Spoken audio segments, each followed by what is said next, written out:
And we're live. How's everyone doing? It is Friday, and I had a very fun day. So, as you can see, I found a really fun vintage shirt. My friend Brittany and I decided to go out into Richmond and explore a little bit, and we found this really cool little vintage shop. And it's called Bygones. It was super cute. It's in Carytown, which is here in Richmond. Absolutely loved it. And Michael, who's there in the comments, he was video chatting us while we were doing it, since that was more his era. So he was helping us kind of pick one. But I was told how I'm supposed to wear it, which is like open, which I'm trying to like not have it open as much. But the hairstyle, I feel like the way I had my haircut wasn't made for this decade. So I kind of did my own thing because my hair's a little longer on this side and shorter on this side. So I did what I could. But let's see if we get this live started. Also, like, I had to like complete the outfit. Oh, hey, Hey, how are you? good. How are you? Got Super these good. guys on too. Oh, I love it. I love the whole look. I like we went in there and I was just like, oh my gosh, I don't need to spend any money, but like I found this and I found the glasses and I was like, this is a look. I like it. It is look like it was meant to go together. And you can't go wrong Yeah, with vintage, especially now. Like I feel like it's a comeback. exactly. They had some like bell bottom like corduroy pants, but like I could Ooh, not see myself ever wearing those other than like if I was going out for the theme. yeah, So I was yeah. like, I'll just like wear it with like jeans and some. I'm like making it more modern, taking what I Yeah, like. it's like a nod to old school while staying like fresh and modern. Exactly. My haircut, Yes. I feel like, keeps it fresh. Yeah. Awesome. Well, how was your day today? It's been a day actually. I've had like the past couple days have been a little rough for me. I just had like this random headache. And sometimes I get it when the weather is funky. Like I guess the pressure in it gives me like sinus headaches. So I was dealing with that. I didn't sleep well last night and then I just trickled on, but I'm good. I'm good. Now we've got a positive talk to kind of like wrap it all up with like some Yes. positivity. So, Yes. Especially since, okay, so funny story. I'll detour a little bit. But like, you know how sometimes when you're like, because I'm single, which I love, but sometimes when you're feeling sick, you're like, oh, I just want someone to like cuddle or whatever. Whenever I get in that mode, I just watch some true crime because like a few stories of like murders, and I'm like, oh, never mind, I'm good, I'm good. So I've been watching true I crime. So love it. like, yeah. My sister that lives with me, she like watches Criminal Minds. Like she knows every episode, and she's been Oh watching a yeah. lot of those with me. And I'm like, wow, I need to be really careful. Like these people are crazy. Yeah. Yeah. Awesome. Well, I'll let you introduce yourself so people know who you are, and then we can jump into a discussion. Sure, I feel like I'm lopsided, but that's okay. Hello, everybody watching. My name is Nimade, Nimade Bewu, or That African Butterfly. That's where I am all over social media. I do a lot of different things. My day job is I work at a bank, ugh. But on the side, I do like a lot of freelance writing for different publications. I do a lot of lives on my page. So like Sunday nights, I talk about self-love. Tuesday nights, I talk about mental health. And in between, I talk about all different subjects depending on whatever's interesting to me. Like one week we were talking about like the prison system, and then I was talking about astrology. So it's whatever I find interesting. Um, and let's see here. I also have a YouTube series called More Than My Size, where it's YouTube and podcast. My friend and I just talk about life in larger bodies, how we're still kicking butt and we're not lazy just because we're fat. So it's fun. It's fun. And oh, and I have a website that I recently started, National Plus Guide, but I won't go into all that. But you can check me out on my page. Yeah, I so like something that I really loved about your Instagram page was like you actually had like an about me like bubble up at Uh, the top. And I thought that yeah, was the coolest thing. Like I was like, wow, I wish everyone kind of had one of these because it was like right? dive in, and then I loved that you added pictures on the side because like on my YouTube channel I have like a year wrap up that I do every Mhm. year. And like Oh, I that's a good love idea. going through people's pictures, and Yeah, that's like my thing. Like when I'm feeling like really negative and low, and when none of my friends are responding to my messages, like yeah, because sometimes like I get in that mindset, I'm like, no one cares, no one loves me, and I'm just yeah, like, no, yeah, they're just busy. We're all adults now. But like I just flip over to like the recap videos and like I put like happy music in the background so that yeah. I just That's a sit good there and like, idea. oh, I've got really awesome friends. They're just not Yeah, talking to me at the moment because they're probably busy. yeah. But I get in that mood too, so I understand. Well, I know that you had posted something on your story about like the topic that you would like to talk about. So is there anywhere where you would like to dive in and start with that? I mean, we can start anywhere. It's something that we had mentioned in like the comment section, and then I saw that reel with that voice, and I was like, oh, I need to do that. It's perfect I for love today. it. I didn't mention that I'm slightly addicted to doing TikToks and reels. I just feel like it's like a fun way, like they're entertaining, but it's also like a good way to get people to understand what you're going through. Especially because I talk a lot about mental health and mental illness on my page, and like sometimes you can describe it, but if you put it in like a reel, sometimes people are like, oh, okay, I get that. I understand it. Yeah. Um, I mean, I feel like the nice thing about like memes and TikToks is the fact that there's so many people. We think that we're so unique and different, and like no one else is dealing with all the struggles that we have. But then yeah, when you put something like that out there and you see so many people responding to it, and it's because a lot of us are silently like suffering with the same thing. And like when you put something like that out there, because like that like TikTok he made was like perfect because I was like, that's what I do all the time. me too. Me too. The Yeah. perfectionist mind definitely exists there for me. Yeah, you're absolutely right. And that's why I do love them. Like I know it sounds corny, but I love like social media because I mean, yes, it can be a toxic place, but I'm also a huge believer in you get what you put into it. And you can really make it a positive place for you where you're connecting with people who share your same interest, who like where you might have felt like alone, especially because so many people live in the country like in small towns or in little places where you're never going to see and talk to everyone. But with social media, you can find other people who have like the same things going on as you. And I know for me growing up, there's just so many things about me that made me feel like I was all alone and different, you know? Because I was born in Liberia and then I came to the US because of the war. So I was in like a refugee camp for a little while. And then I came to the US and then I grew up in upstate New York, which was mostly like white suburbia. So I was like the only black kid, the only immigrant, and I was chunky. Like and then I was like, my mental health stuff started in middle school. So I just felt so terribly like alone and different.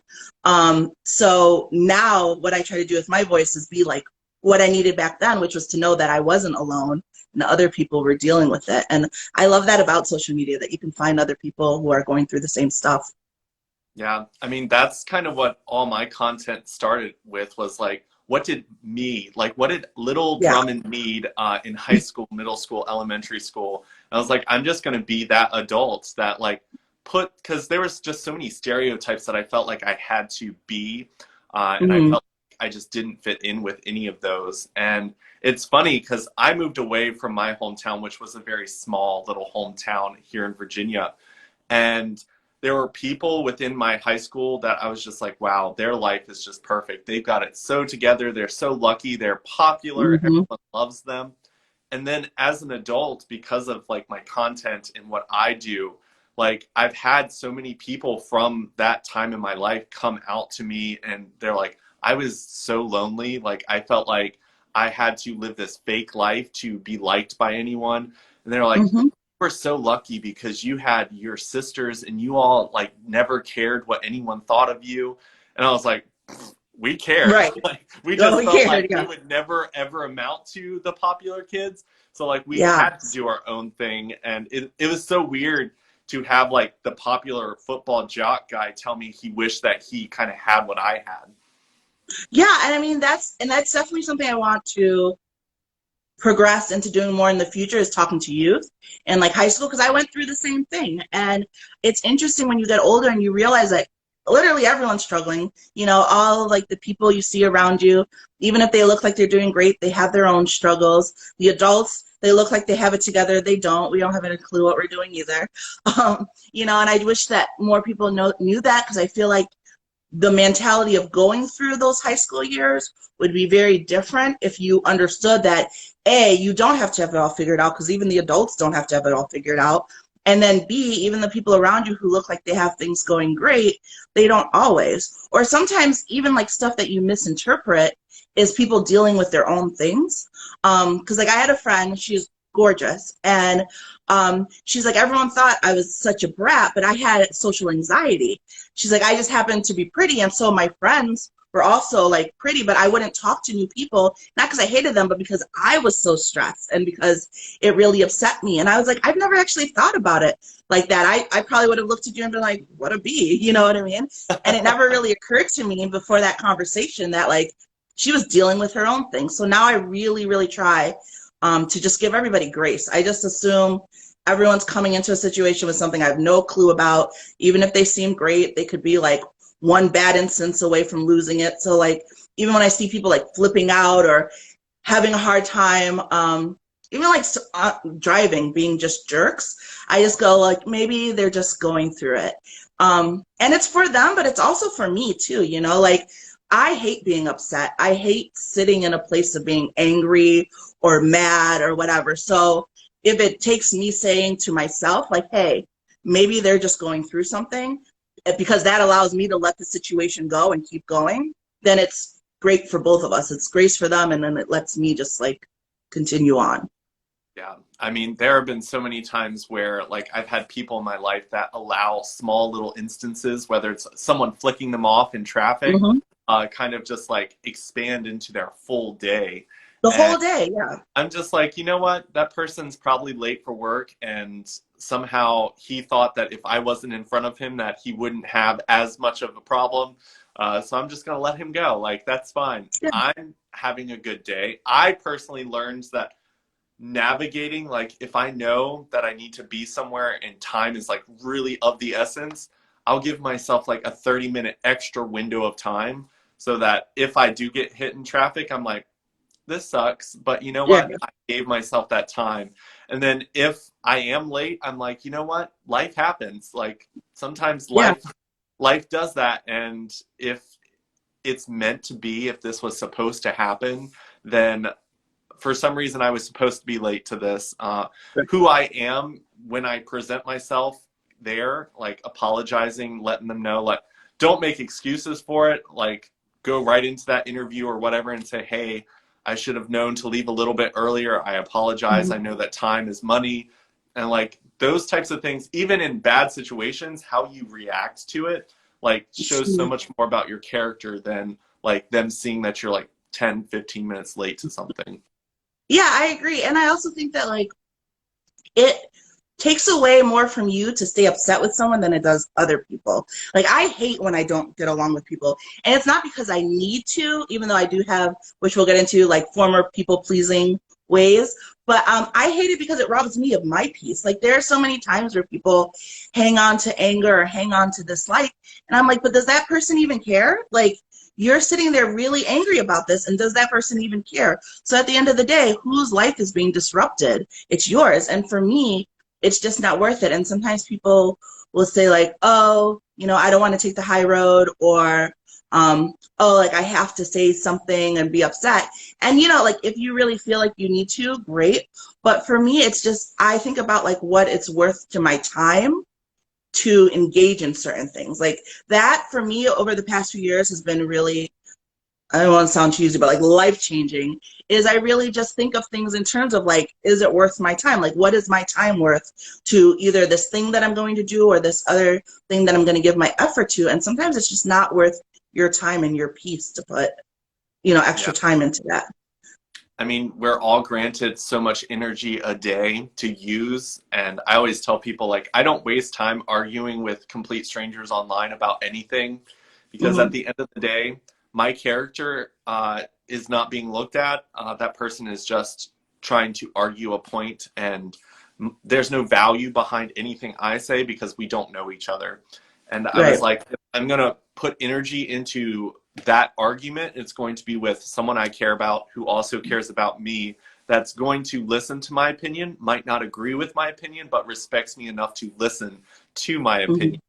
Because all that energy that you put into complete strangers, it really doesn't serve you or that person at the end of the day. Like, Mhm. I always say, like, even in those types of moments, like, the only type of energy I give to strangers is like positive energy. Yeah.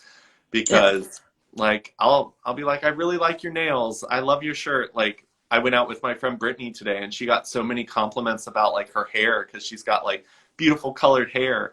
Ooh, I And love I'm that. like, this is the type of stuff that people need to Yeah. do. It's like complimenting and giving people positive stuff, because Yeah. that that only just expands and goes into so many more avenues in everyone's day.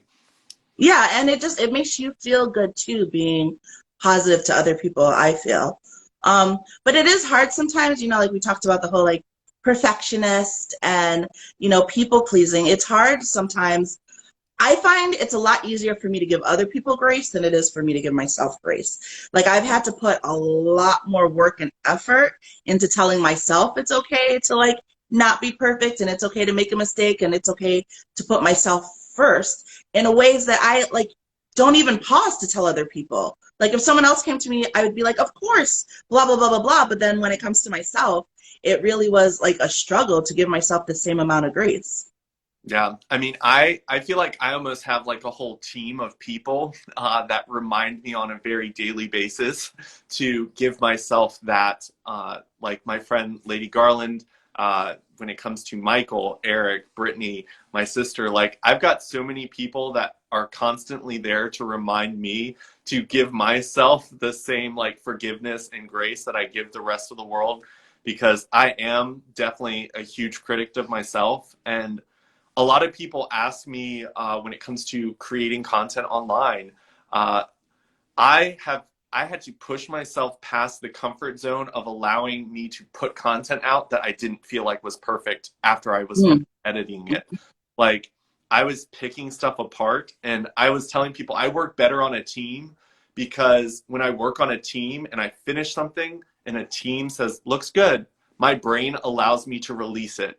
Uh, Whereas when I'm working by myself, I'm sitting there and I'll rewatch it 100 times and I pick it apart and keep destroying it. yeah. And I had to learn to put that voice in my own head and say, it's good.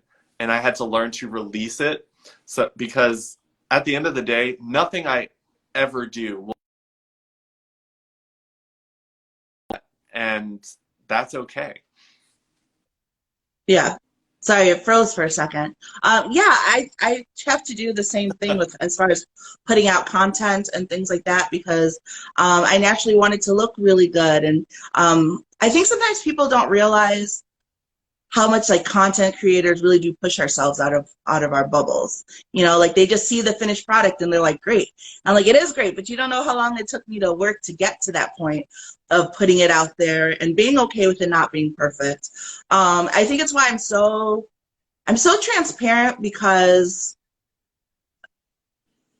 not saying I'm Beyonce or Oprah, but we all see like Beyonce and Oprah, right? Like those are usually my like go-tos for like excellence. But you never really like see the journey, and then everybody sits there and compares themselves to greatness.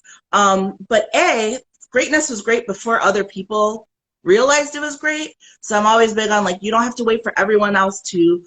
Oh, thank you. You don't have to wait for everyone else to validate you and validate your greatness. Like you can know you're great within yourself and let other people come into the party when they're ready. You can't force people in, and you can't say like, oh, I'm not great because this person doesn't see that I'm great. Like you're great regardless of what other people see or think.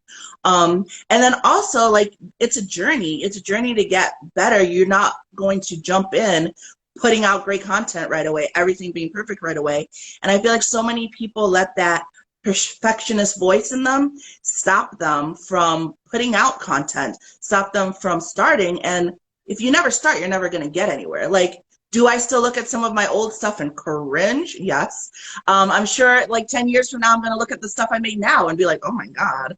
But I'll never progress if I don't put it out there now. And I wish that back in the day we had seen like a Beyonce journey or an Oprah journey or whoever journey. And so for me, I try to I probably overshare, but I try to share my journey because I've even had times where people, I remember it one time, a friend was like, "Your life is so great, like it's just so perfect. You do all the things." I was like, "Girl, no, like I'm a mess half the time. What are you talking about?"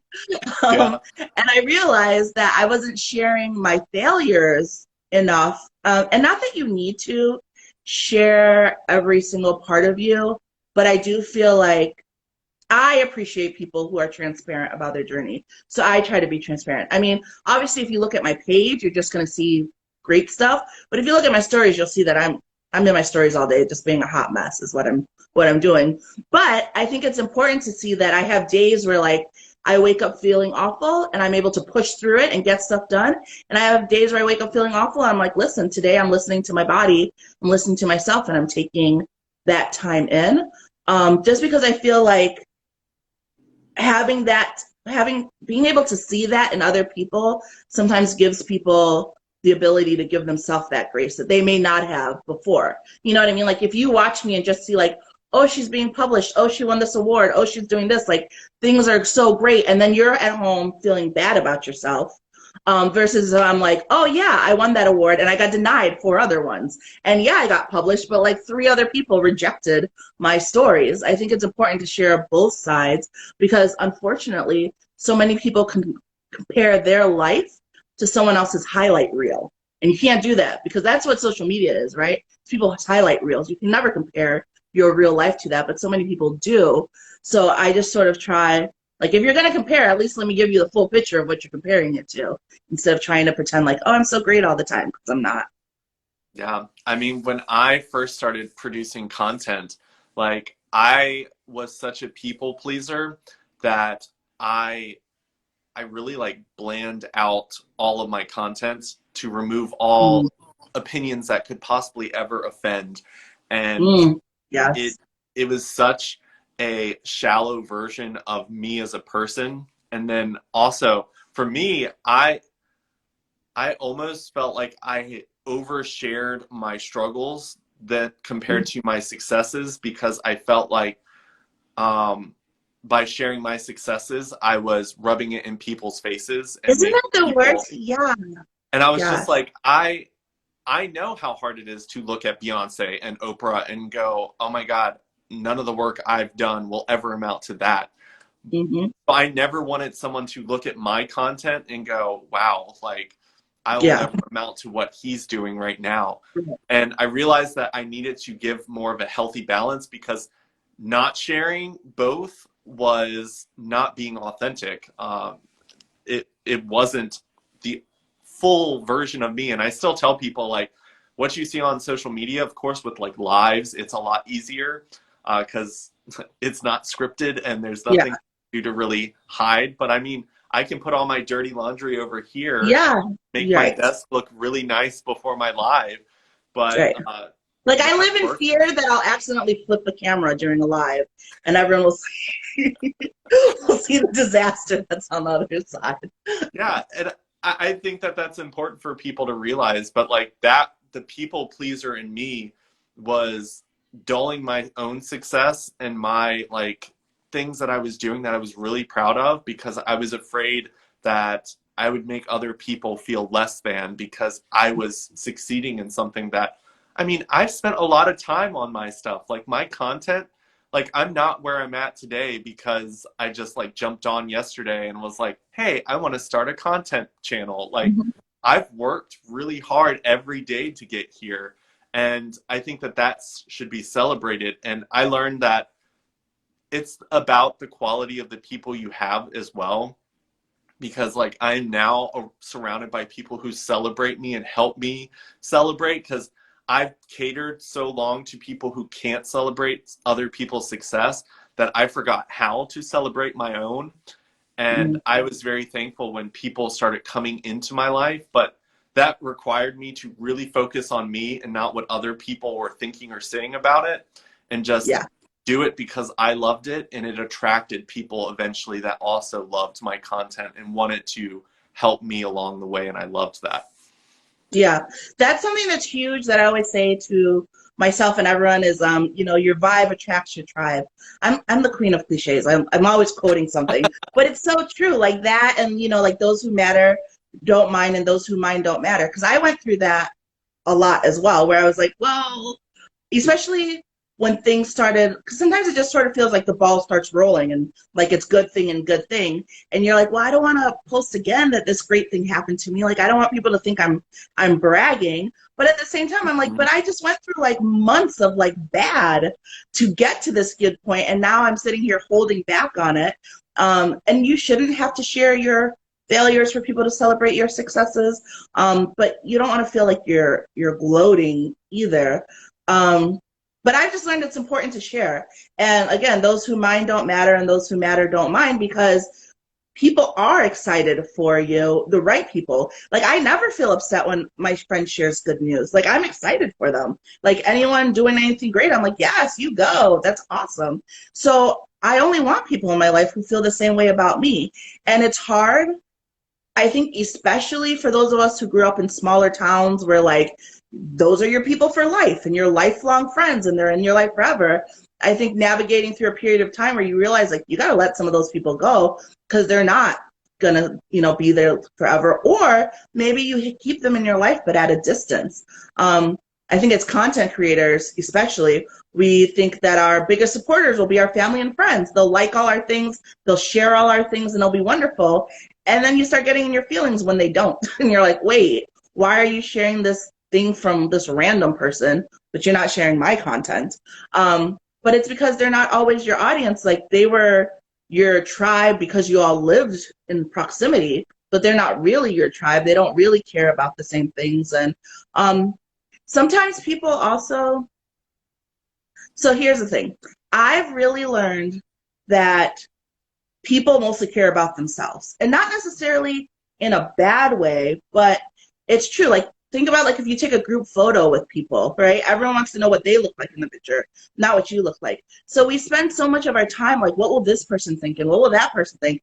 That person will think about themselves. That's what they'll think about. Like they Yeah. might think about you for like a minute if what you do, you know, crosses paths with them. And everyone has an opinion on everything, but like don't hold yourself accountable to other people's thoughts and opinions, and don't hold your validation to other people's, because there are probably people in your life, like you have a decent following. I'm sure there's probably people in your life now who knew you before, have known you this whole time, but talk to you more now or reach out to you because, oh, he has a big following. Like now that all these other people have said he's worth following, let me say that he's worth, like, you know, like let me get clout from him. And that's unfortunate, but that's on them. That's not on you. You were the same person before they decided to pay attention to you or not. It's unfortunate that they didn't see it until other people saw it. But you don't let that stop you from being who you are. And a lot of people lets that stop them. But you have to literally just be like, listen, I know who I am. I know what I'm capable of. I know my potential. When you see it, awesome. And if you don't, I'll find other people that do. And you just have to sort of stick, for me anyways, stick to your purpose. That's always my leading thing, you know, like if people like my stuff, awesome. That's, you know, wonderful. But at the end of the day, I'm putting out content, A, that I love, that I enjoy, and B, that I feel like will help somebody. As long as like one or two people are like, oh, I got that. I'm like, great, mission accomplished, you know? Yeah, I mean, it's interesting because like people ask me why I bring certain people onto my lives. And I was like, because I see value in them as a person. And when I ask, they see value in my content that I put out there. And there have been people who reach out to me and they're like, hey, I would love to do a positive talk with you. And I'm like, oh, that's awesome. What would you want to talk about? And they're like, well, I figured you could pick the topic and you could tell. I'm like, well, what's your like vibe? What's your like Yeah, values? And it's almost like they don't realize that there is a driving force between like why people connect with each other and are completely okay with doing something to work with a complete stranger that they don't have like a connection with for years and years like some people. And it's because yeah, like I think that the only thing that has changed about me from when I had 0 followers to where I am now is just the fact that I know that the way I perceive the way I present myself to the world, it matters a lot Mhm. more when there's more Yeah. people looking. And Yeah. it made me realize that when I speak on topics, I should at least have taken the time to respectfully educate myself on those topics. Mhm. Um, Yeah. Whereas before, when I had a smaller following, I didn't feel as responsible to have that. I think everyone should feel that way, but when you don't Yeah. have thousands of people like calling you Right. out for any mistake you make, which that's also like a people pleasing place. It's like, Yeah, see, and I worry about that. Like, as like my following slowly go, because I know that everyone, in theory, wants a ton of followers. But like, I like my little community actually. Like sometimes when I start seeing like a lot of people watching my stories, I'm like, I don't really like this. Like, I like my little friends, and I know that I should want it, and I do want growth because for me that's impact, right? Like the more people that are watching, the more people that are impacted, and like the more things, like more of a impact I can make, and I love that. That's wonderful, but I also don't like it. And I think because I'm in the social space, people just assume like I love the attention. I'm like, no, I'll be living my best life when like you never see me. I'm just publishing books and I'm like far away. I'm like, you see me all the time now because I know it's the best way to get to my end goal. And like I recognize along the way that I connect with people. Like I'm that person that strangers tell their life story to. Like I yeah. have to avoid eye contact with people in public, otherwise they start talking to me. So like I finally was like, okay, let me do something with that. And Yeah. like that to the fact that I'm nosy, so I like to ask questions. I was like, let me do interviews, let me talk, let me do all that stuff. And I love it and it's great, but it doesn't mean that like that's what I crave. Like I put it out there because I know, like in a perfect world, I would just be producing. Like I would come up with topics, find people for people to talk to, and be like, "Great, you do it. I'll be back here." But Yeah. it's a process to get there. So I put my face out there while I have to now. But yeah, I really do worry about that. Just knowing what a people pleaser I am, and I've put in a lot of work to not people please. Um, because, like I said, you can't make everybody happy, and everyone's just going to come with their opinions. But it is something that I worry about as like my following grows and things like that grows, like more people having opinions, because I wish I could be more like, oh, whatever, I don't care what your opinion is, but I know I care, like deep down inside I care. Yeah. And I feel like that's going to be hard to navigate. Yeah, I mean, for me, I've told so many people, I'm like, I wish I could just turn my care off for like a couple days and just like not care. But like anything that I see, like I'm like, oh, I could have done better. I could have done a little bit more. I could have put my foot down. I like if I hear like something like unjust happening around me, I can't just walk by it. Oh, Unfortunately, right. I'm Yep. like, excuse me, like we're gonna make sure that this doesn't happen because Yeah. I can't look at myself and say, wow, I stood there and watched that happen and didn't do something about it. Because even after that, like, yeah, it seems like you didn't put yourself in that stressful situation, but then I walk away from it for the rest of the day. I'm like, wow, I'm the type of person that would allow that to happen and not do anything Mhm. about it.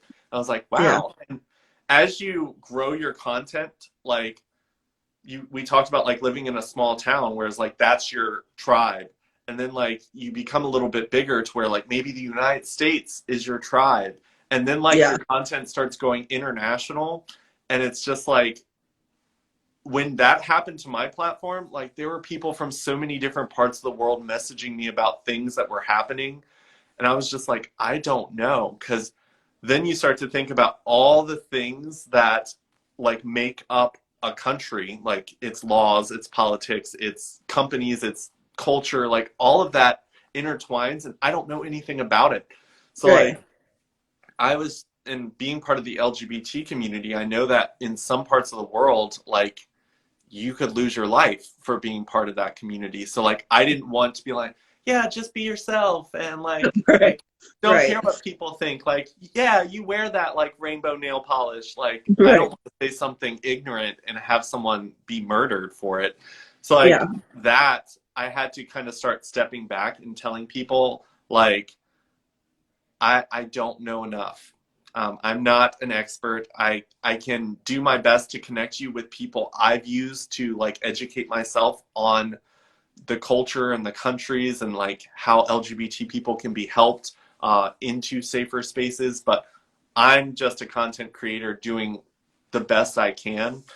But like the people pleasing, like when I first started, like the first person from like the Middle East that reached out to me, like I started doing like deep internet research. I was reaching out Mm. to agencies, like I was going like crazy trying to find the solution for this person, and I kept running into dead ends. And then now, as it's growing more, like more and more people are asking, and I'm like, okay, that's not my avenue. Like that's not my lane. I can't Yeah. operate there. I can only do what I can do, and my career is life coaching, so I can do that. But I'm not the person to rescue people out of all the parts of the world.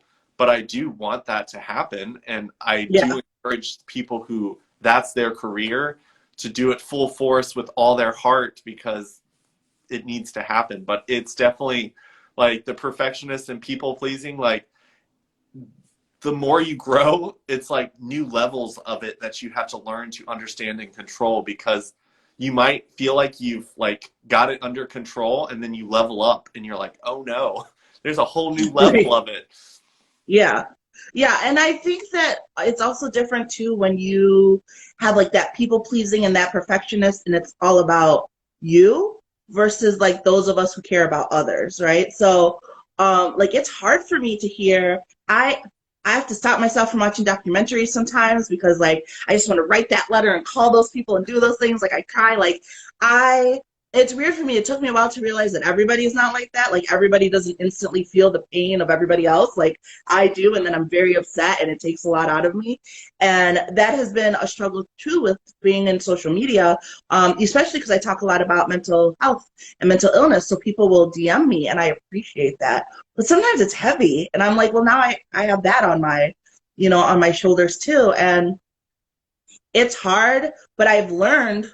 I'm very comfortable now saying I don't know, because I don't know everything. And I do, like what you said, I'll say, let me see who I can connect you with. I don't feel that I have to know everything. I do sometimes feel bad about not speaking up about everything, but like you can't, you really literally cannot speak about every issue. And it doesn't mean that you don't care. It just means that you only have so much time and hours in a day. And I hate when people try to make it sound like, well, this issue is more important than that issue and that. Like, no, they're all important. They are all important, but we can't all like work on all the issues. Like I care about the earth. I care about the environment. Is it anything you'll really see me in a huge soapbox about in my stories on my page? No, because I don't know enough about it to speak on it.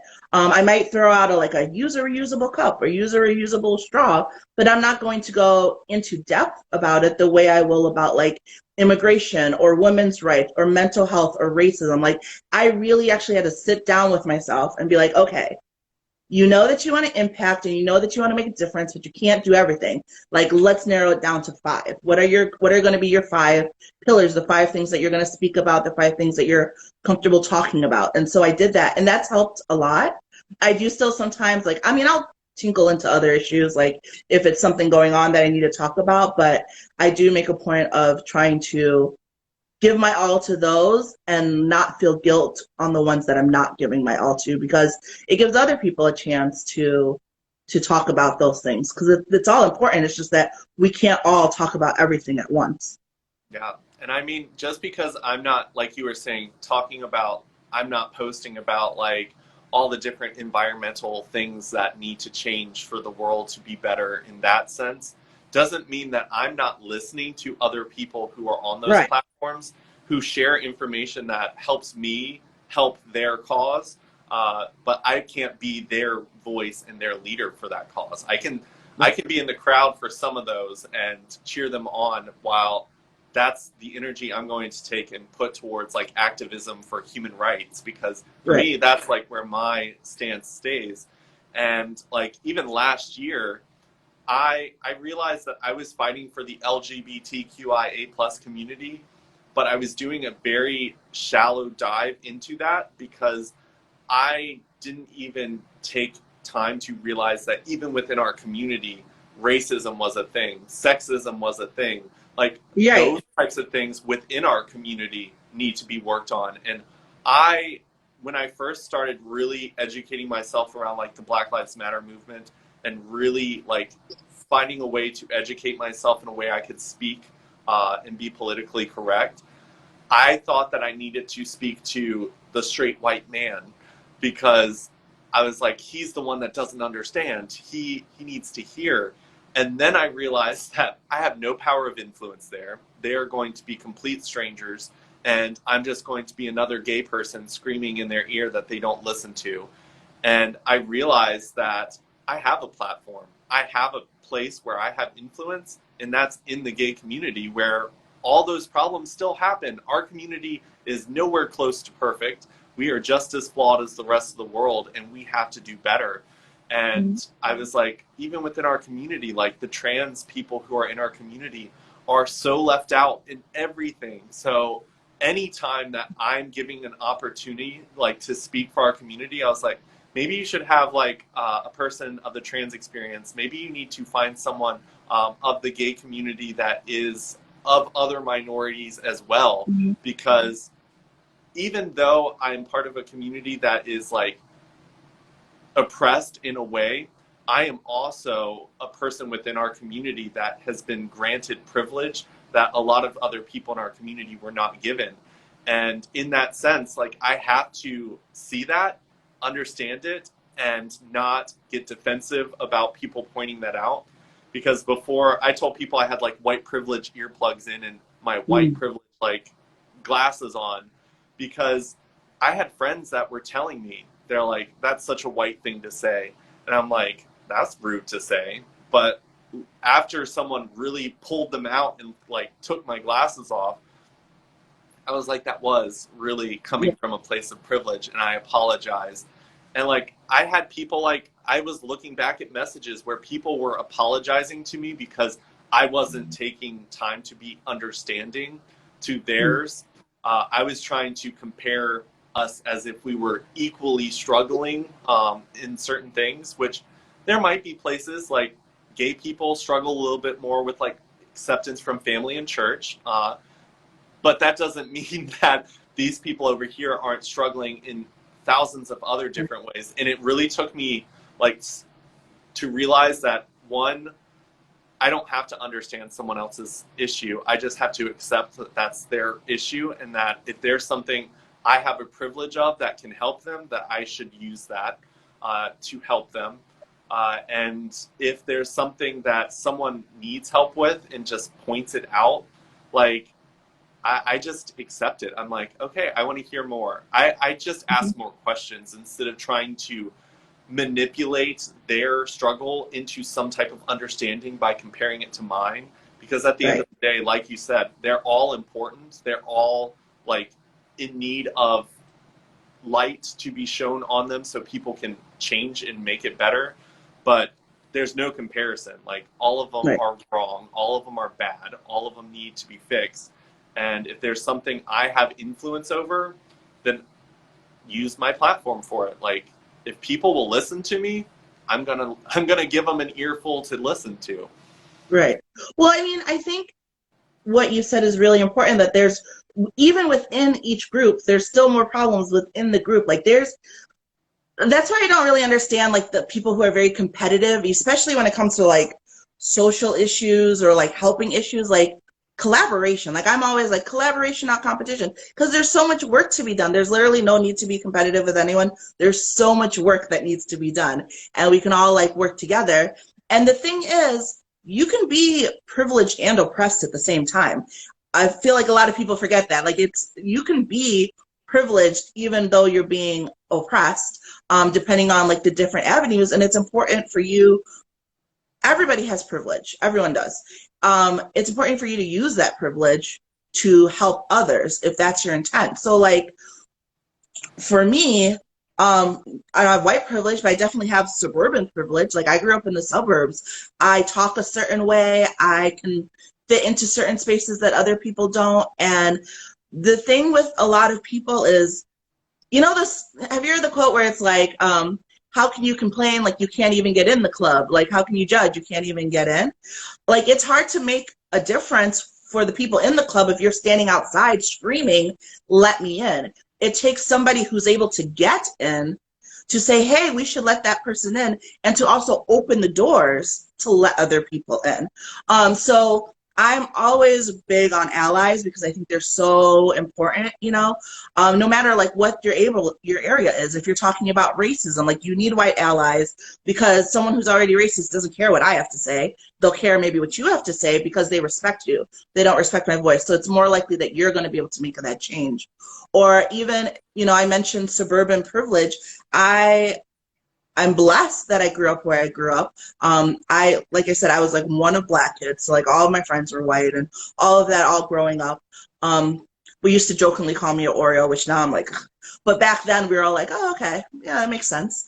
But I now try to use that privilege that I have to be a voice because there are a lot of people, especially like when we talk about racism, there are a lot of like really smart, really powerful people out there giving a lot of knowledge about racism and things like that. But if you're talking to someone who doesn't even like know that it's there or really acknowledge it, and you know, it's something that we've all been talking about, especially in the Black community, like for years. So there are a lot of people who are like, look it up yourself. Like, I'm sick of talking about this. You should be educated. But I'm like, well, who does that help? You're telling them to look it up themselves. But if someone's coming to me and actually wants to learn and actually wants to know and is actually like, as long as they're being respectful, like I don't understand, like even the conversation you said about like white privilege, like we've been talking about it long enough that I won't waste my time, like you said, arguing with somebody about it. But if someone seems like they're genuinely like don't understand it or they're interested, like I'll have that conversation because I feel like people who are still willing to have that conversation are important. And, you know, when we talk about things like Black lives, like if someone sees all Black people as like, oh, they're ghetto, they're hood, they're blah, blah, blah. And then like someone from that area tries to tell them like, hey, we deserve respect. You're only going to half-ass listen to it, right? But like if I come and I'm like, oh, you should respect us because we're just like you, and I sound just like you, and I'm talking just like you, and you can tell that I'm educated, like there's a chance you'll actually listen to what I have to say. Like, is that right? No, but it is what it is. And it would be wrong of me not to use that privilege that I know that I have to talk to people that I know will hear a message better from me than they would maybe someone from the inner city. And I get that because I grew up in the suburbs, you know, so I understand that it's not filled with raging racist people. It's really not, but it is filled with people who, without realizing it, have so many implicit biases because of the media and because of how we're portrayed to them. So they don't mean to think that all people from the hood are like bad and awful and are going to jail and doing all those things. But if you grow up your whole life and you see that on the news, it's like with pit bulls. Pit bulls are nanny dogs, but we all think of them as like bad, awful pit bulls because that's how they're portrayed to us. And unless you have someone to say, to educate you on the other side, you're always going to think of them that way. So it's the same thing with racism. So it's not like people are like, oh, I hate Black people. There are those people there. But to me, I'm like, whatever to them. I want to talk to the people in the middle who are genuinely good people, but don't understand that there's a lot of implicit biases that you don't even realize because we've just grown up like that. So they're not bad people. They just don't realize. They don't know what they don't know. So I try to, like I said, just use my privilege in that way, kind of like you do with the LGBTQ community. Because there's so, I'm all like, yay rainbow, yay pride, but there's so much that I probably don't know that you don't know. So it's great that you use your platform to share that knowledge. Yeah. I mean, I think that it's important for us to realize that we're all very complex human beings, and maybe it takes a very aggressive, loud person screaming something for some people to hear and understand that there's an issue that needs to be talked about. Whereas I'm the type of person, if someone screams at me, I shut down and I don't communicate well. I don't hear screaming. My head goes, oh my God, hide. Whereas when I finally had my earplugs pulled out, my glasses pulled down, it was someone who was also very empathetic like I was. And we just had a conversation back and forth. And it was really her story of her telling me yeah, when we were little, my mom, when we were kids, told me don't ever touch the squirt guns. Don't ever, when you hang out with your white friends, you have to be perfect. Even if your white friends are misbehaving. Yeah, you don't have that room. You will be the one that gets in trouble. And I don't think a lot of, I do a room in Clubhouse called Making the Uncomfortable Comfortable. And I think it's so important for people to kind of also hear what white people are told, because when you're a child, like I was never told anything about squirt guns being bad. That never crosses my mind. When I see a squirt gun, I'm like, oh, that's cute. Squirt somebody with it. I don't think, oh my God, if I hold one that maybe looks almost like a real gun, that my life would be in danger. And then you look at the media where you see a white guy approaching a cop with guns in his hand, and they're like, put the gun down. Whereas you see in the media where the cops don't even know if the black person is armed and that person is shot. Like the brain, like we are taught so much, and it was very interesting to kind of see and realize that we needed to communicate back and forth what we've learned from childhood until now, because it's like school doesn't teach us. Like I think that that's really sad, how many cultures and how many like histories are left out of schools, because you being part of the black community probably learned a lot about your history that I will never have learned unless I personally seek out and ask people like, what book should I read? What should I do? Whereas like you had an interest because it was your culture. Whereas I'm sitting there like thinking that the school system's giving me everything I need to be educated, well-informed. And I think that that's where like our systems really failed us, where now we're having to learn to communicate, which I think the schools once again failed us at communicating, because I feel like people these days see different and they fear it instead of going different. Oh, I'd like to learn more. Tell me about like this different walk. Because for me, I'm like super passionate about meeting. I want my friend circle to be the most diverse friend circle ever, because I feel like every diverse person I meet opens up a new part of me that I get to explore and discover about myself. But most of the world doesn't think that way. And I think that that's really sad, that that's kind of how the world operates. Yeah, I mean, I think so too. And I think that it's why I really make a point of saying like implicit biases instead of racism. Not that racism isn't part of it, but a lot of it really is implicit biases, and it's stereotypes, and it's not people meaning to be awful. It's like literally that's how they're raised. And that's why I always say like you don't know what you don't know. And a lot of people just really have no idea that they are pre-programmed to think a certain way. So if going back to the pit bull example, if you see a pit bull all the time, every example you see of a pit bull, they're biting someone. When you come across a pit bull in real life, you're instantly in fear that they're going to bite you. And unfortunately, we've lived in a time with media where Black people are portrayed as criminals and as being bad. So even a cop, like, yes, they have training, but at the end of the day, they're human. And at the end of the day, they've been subjected to all of the things we have as well, which is why I think they need more training on implicit bias and things like those. But they revert back to their initial intention. It's not always because they hate people. It's because we live in a society that has taught us, to treat people a certain way and think of people a certain way. And we just really all need to move past the point of thinking like that and just seeing everybody as different but equal. It's why and this is a soapbox I get on all the time, I hate the phrase, I don't see color. I know that people say it meaning the nicest things. I get it. So depending on the setting, I don't correct people. But if I am close enough to them, I'll have that conversation, because not seeing color is a huge problem in and of itself, because we're not all the same. We are not like, we are all equal, but we're not all the same. And we live in a society where if you don't see or acknowledge color, everything defaults to white, because we really do live in a white is right society, right? So like, if you don't see and embrace the differences of color, you're not going to understand why Black people speak differently and why that's okay.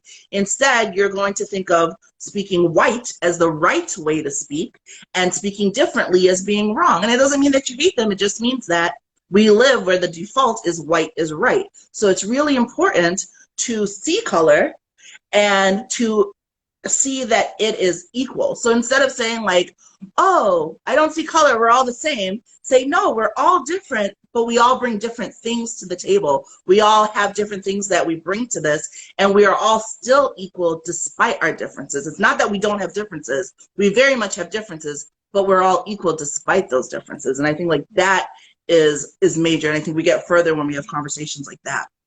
Yeah, I think that it's for me personally, like I grew up feeling like I didn't really see like racism because my friends wouldn't say stuff like that.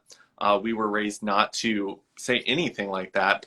We had people of different like races in our friend circles. So like in my head, I thought we were progressing past that.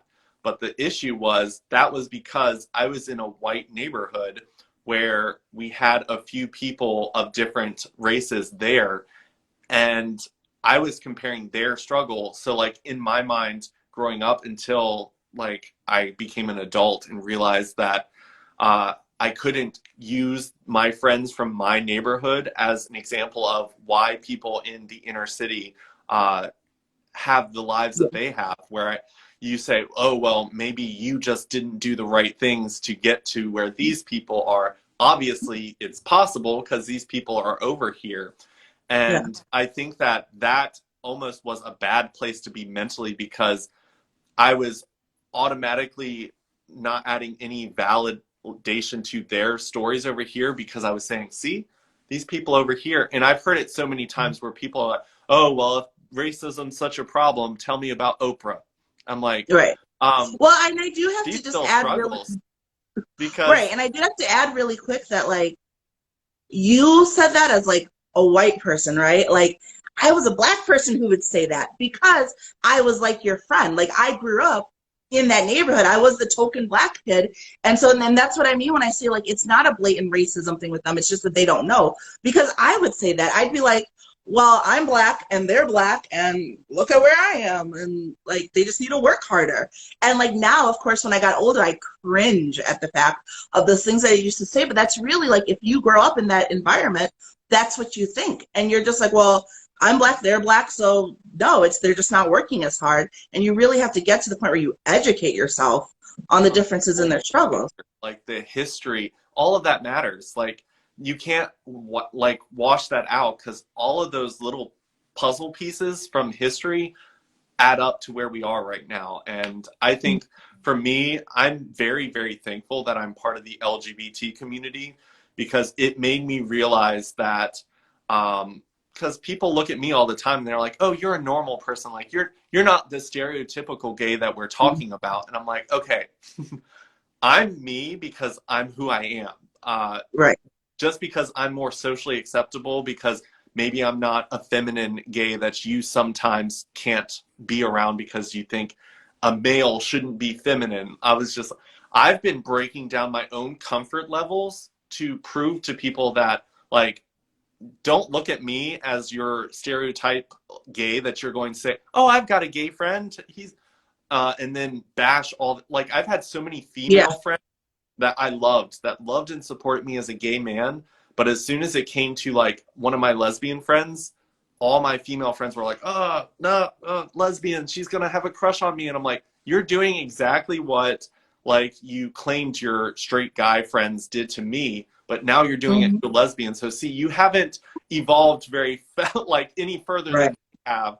You're just comfortable with me because I'm the gay friends that like doesn't hit on you and I'm fun and you stereotype the shopping and all the other things. But I was like, you have to kind of educate yourself past that and see like our community as a whole.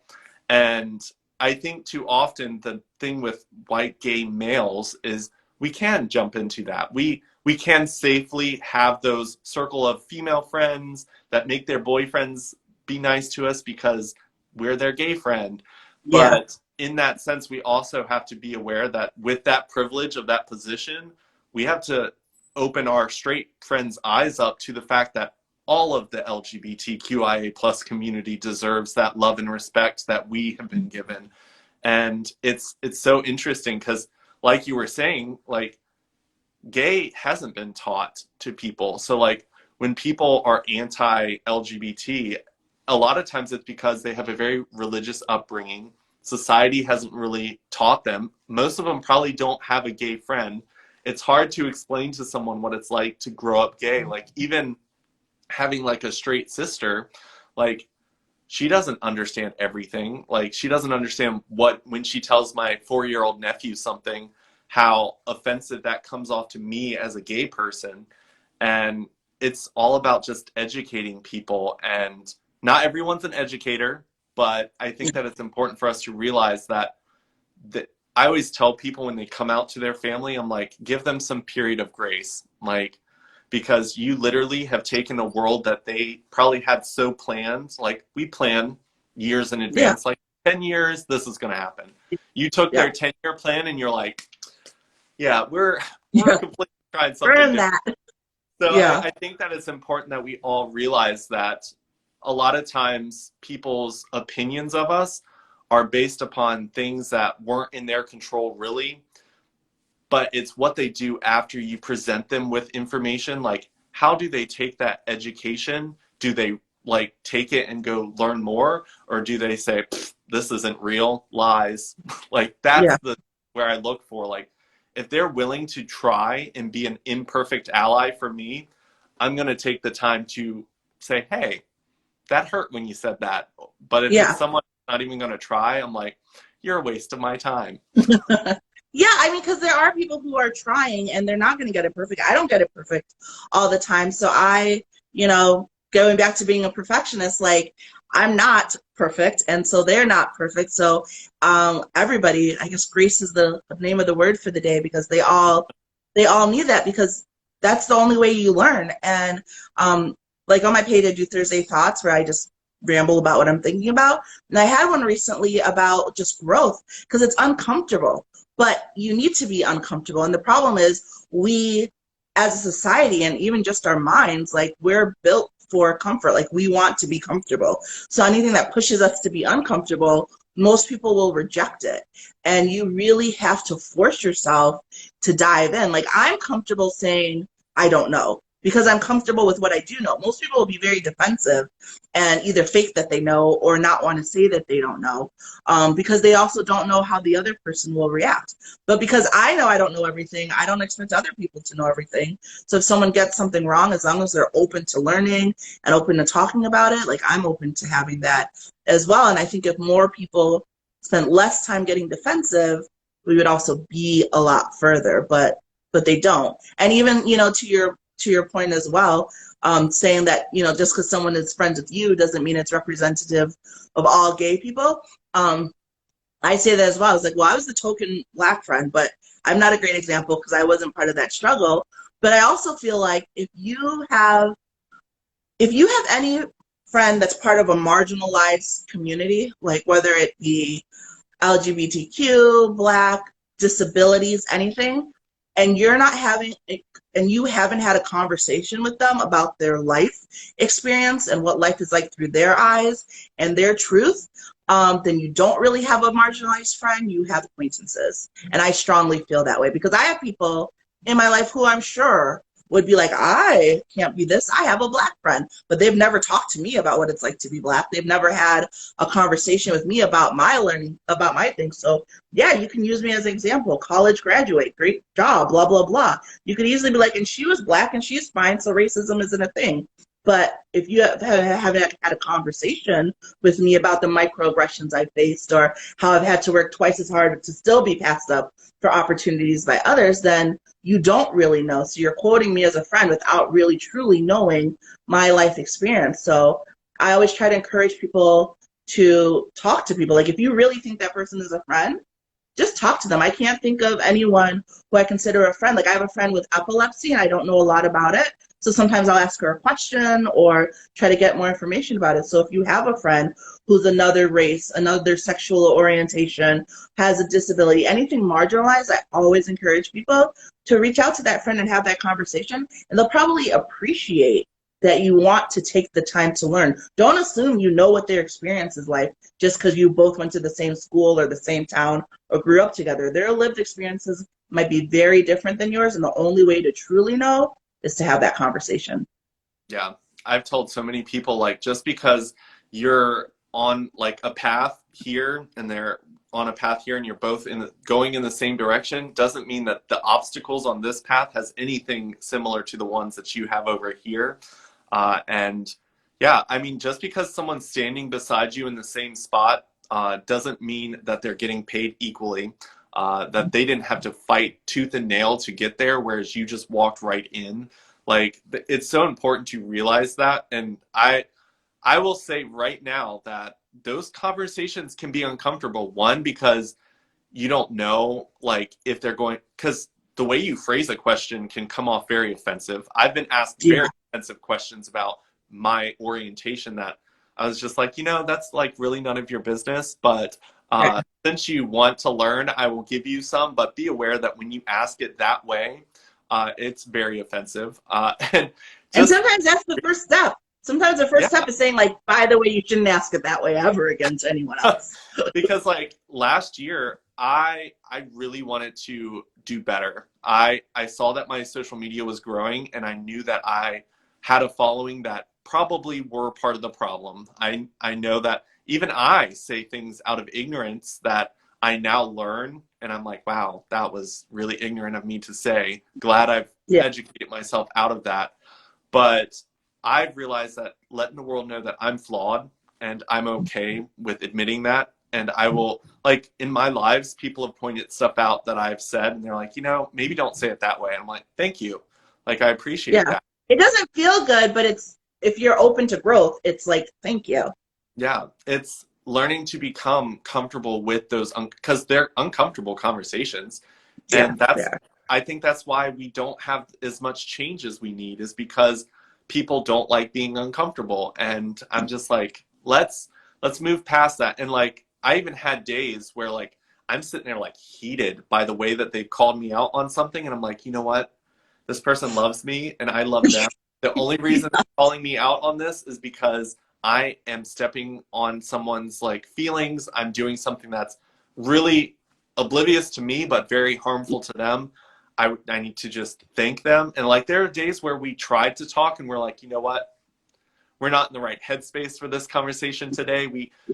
Before we do anything that's going to mess our friendship up, let's take a mental health step back and heal and come back to this topic when we are both ready to talk and not get defensive, because it's hard. Those conversations are not easy, but they need to be had, because without them, and sometimes a book or a web search is a good way to kind of educate yourself before those conversations, because sometimes you just need to learn, like, because they ask me how gay people breed, and I was like, first off, I'm not an animal. Don't talk to me like I'm some animal in a barn that you're breeding.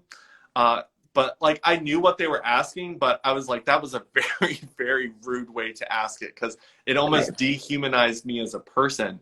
But I was like, just bring it in. Well, I think sometimes they almost need to, right? To think certain ways. Like, if you think of someone as being fully a person, it's hard to excuse mistreatment of them. It's hard to excuse, like, thinking bad things about them. Like, you have to dehumanize them, whether it's for their sexual orientation or their race. I mean, even all the stuff like at the border, like, they have to dehumanize people to be like, oh, it's okay that they're treated that way. And that's why it's important to bring the human back to it. Like, having like the lives that we have and the conversations that we have, and, just doing our little part. I always use the seashell example or the starfish example, because I sometimes get, and someone was mentioning earlier who was watching about the blessing and curse of being an empath. And I definitely feel that. And my depression is often triggered by like, oh, like, things aren't getting better. There are so many people who are hurting in the world. Like, it really like upsets me. And so I just remember the starfish example, which is like, guys walking on the beach and there's a bunch of starfish and he picks one up and he throws it back. And every few steps he does this, and someone walks up to him and says, like, why are you throwing back that starfish? Like, look at all of the starfish on the beach. It's not making a difference. So he picks up a starfish and he throws it back, and he's like, it made a difference to that one. So, like, that's what I try to always remind myself. And especially, like, when I'm feeling that way, I try to dig in deeper to, like, what little change I can do and what little impact. And maybe it's not changing the whole world, but like it's changing the life of one person or having that one conversation. And you never know how that one conversation might create a ripple and affect and impact other people. So that's what I try to do, especially like, going back to people pleasing and perfectionism.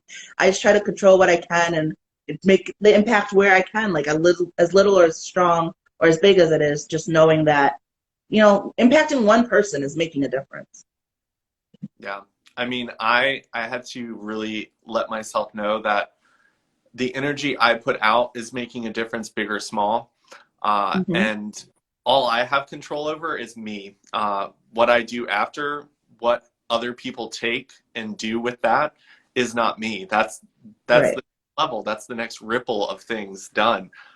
All I can do is ask myself, are you putting out the right energy? Are you putting yourself in a position to make positive change, or should you step back and let someone else take the driver's seat this time? Because there Right. are times when I'm like, I'm not mentally prepared for, because I go into churches because for the LGBT community, that's one of our biggest like walls to climb is Yeah. the church doesn't believe LGBT people should exist. So like Right. I'm like, they're not coming to me. I'm going to go to them. So I use allies to get me into the church because Yeah. a lot of churches don't have gay people that will open the doors. So I Yeah. use allies that I have in my knowledge of Christianity and other religions, and then my knowledge of LGBT people. And I walk into that space. And if I don't think I'm mentally ready to have someone ask, like, people ask ridiculous questions. Like I had someone ask when I was getting the surgery to like have my uh, male parts removed, and I was just like, It's just okay, so much lack of education. yeah. And when you put yourself in that situation, you realize, wow, this is why they can't accept us. They know nothing about us. We're not Right. really humans to them. And Right. Yeah. after I started doing that, I was like, you know what? I didn't change everyone's mind in that community, but maybe I changed the right ones to maybe that person will see a gay person struggling and be an ally to them. I don't need them to be Right. my ally. I need them to be allies to the other struggling LGBT people in the community. Yeah. And I just try to tell myself, like, as long as I'm putting out good energy and useful information, it's okay if I didn't change the world in one day. Yeah. Like, I'm And doing you never something. know how like one conversation can change someone. Like, and I think about this now because I do have so many things where I'm like, oh, I think strongly about this. And I realize that like I had one conversation with my advisor in college. And that was when I was like 19. I'm 34 now. I still quote stuff from that conversation. I still have so many things in my life that were changed because of the way that one conversation. And then from there, like how many people have I talked to? How many people have I impacted? Like you never know how your one conversation can. And I'm sure if I talked to her, her name is Sarah, she probably doesn't even remember the conversation. Life changing Yeah. for me. It was probably just another conversation to her, but you never know. And so I keep that in mind. Like you never know the impact of even the smallest conversation with somebody. Because maybe like you talk to those people and maybe they're like, I don't really get it. But maybe they're telling a friend about this guy who talked to them about LGBTQ, but maybe it clicks with that person and now it goes forward. So I'm like, if you can have those conversations, have them because they make an impact. Yep.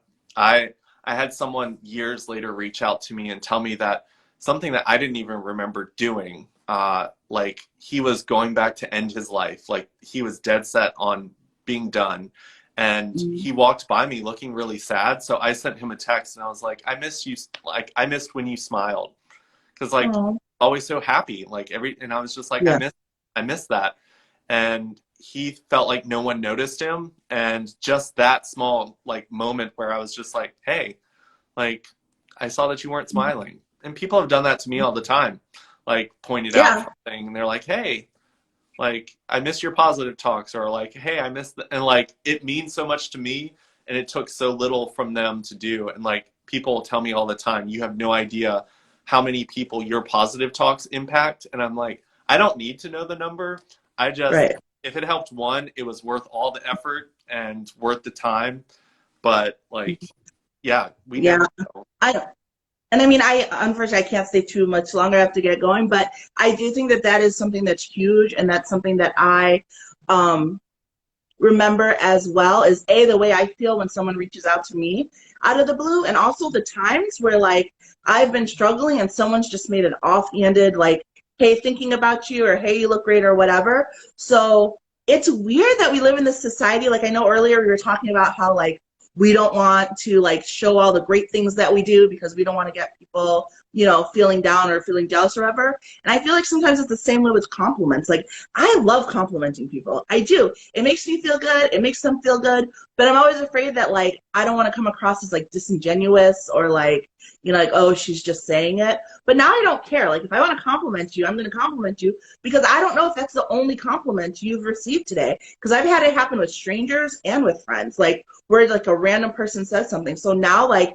if something moves me to compliment somebody, like I say it. If something like if I think about a friend out of the blue, even if we haven't talked in forever, I'll shoot them a quick text because you never know. And I'm really like, whether you believe in God or the universe or whatever, I really feel like it's happening for a reason. And so I just don't ignore that anymore. I give into that. And I just like your show, Positive Talk. I just try to spread that positivity because we are all crushed with negativity all the time. And so I'm never going to apologize anymore for trying to spread positivity to other people. Yeah. I had someone that told me that my compliments didn't mean as much anymore because I give so many of them.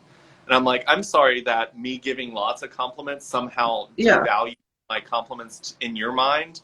But, you know, Right. I give so many because I know that there are people out there that need them. And when I'm out and about, like my friend Brittany, she loves pandas. So like if I see a panda somewhere, I'm like, send her a picture, let her know that I Yeah. thought about her today. And I think that that's an amazing thing to do. It's huge. Yeah. But I just want to say thank you so much for doing this live with me. I absolutely loved doing this, and I've listened to several of yours, and I think that you're doing amazing things with your platform. I'm really glad that you popped up in one of my lives and I saw your comments because I absolutely loved your content, and Yes. I'm all here for it. Like anything I can do to help promote you, like feel free to reach out to me at any point. Thank you. Well, I'm going to let you know that I definitely want to have you on one of my lives, Yeah. either like about mental health or self-love, but definitely we'll schedule a time because I really enjoyed this conversation. Like I would keep talking if I didn't have to go, but I like really like time is just like flown by. Like I didn't look at the time. I was like, oh, ooh. But I've enjoyed talking to you. Yeah. Awesome. Well, I will let you go and we will stay in contact. Yes. Thank you. And thank you so much, everyone who watched and commented. Have a good one. Thank you. You too. Bye.